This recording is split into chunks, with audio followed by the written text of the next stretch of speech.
Salut à toutes, salut à tous, bienvenue sur Comics Party pour une toute nouvelle vidéo. Et aujourd'hui on inaugure une nouvelle mini-série sur les traces de... On va revenir sur les lieux d'origine de certains de nos héros favoris. Et pour ce premier épisode j'ai choisi Black Panther, un héros que j'adore, encore plus depuis que j'ai vu Captain America Civil War. Voici donc Black Panther et bienvenue au royaume du Wakanda. Le Wakanda est un pays fictif africain terre de Black Panther dont on entend parler pour la première fois dans le numéro 52 de Fantastic Four en 1966. Le royaume du Wakanda compte 6 millions d'habitants, c'est donc une monarchie absolue. On y parle principalement le wakandais, mais aussi le Xhosa et le Yoruba. L'unité monétaire utilisée est le dollar wakandais. Les terres du pays sont riches puisqu'on y trouve charbon, diamant, uranium et bien sûr le fameux vibranium. Commençons par évoquer l'histoire de ce royaume. La première lignée royale débute 10 000 ans avant T'Challa avec Bazanga, le premier roi du pays et donc la première panthère noire. Et vous le savez, la première richesse de ce pays c'est le vibranium. Ce métal fictif possède notamment la propriété d'absorber les vibrations environnement. Historiquement, c'est l'écrasement d'un météore qui provoque le gisement d'une substance unique qui deviendra plus tard le vibranium.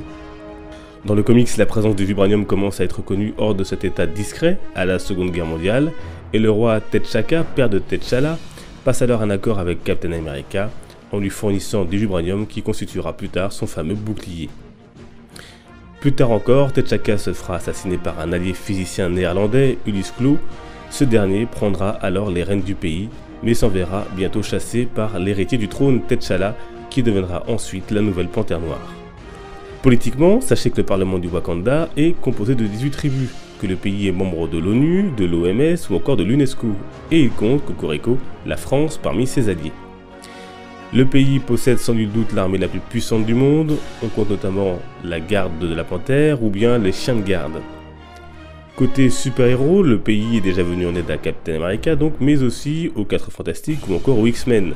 Et hors comics, vous avez déjà entendu parler du Wakanda à de nombreuses reprises, comme en 2006 dans le film d'animation Ultimate Avengers 2, mais aussi brièvement dans Iron Man 2, ou encore dans Avengers l'ère d'Ultron. Et oui, les Avengers se rendent en Afrique du Sud, pays voisin du Wakanda, pour appréhender Klo. Il a volé du vibranium au Wakanda justement, et en a été chassé. Il cherche à le revendre à Ultron, qui est venu s'en procurer. Et le personnage de Black Panther vient lui aussi tout juste d'être magistralement introduit dans l'univers cinématographique de Marvel, dans Captain America Civil War, et on découvrira son premier film en 2018 dans les salles. Voilà, j'espère que ce premier épisode vous aura plu. Si c'est le cas, n'hésitez pas à laisser un petit pouce bleu, à laisser un commentaire, à vous abonner si ce n'est pas encore fait, et puis à rejoindre le compte Facebook et Twitter, les liens sont dans la description. On se retrouve ce week-end sur Comics Party pour une nouvelle vidéo. D'ici là, portez-vous bien et n'oubliez pas, les comics sont une fête. Ciao!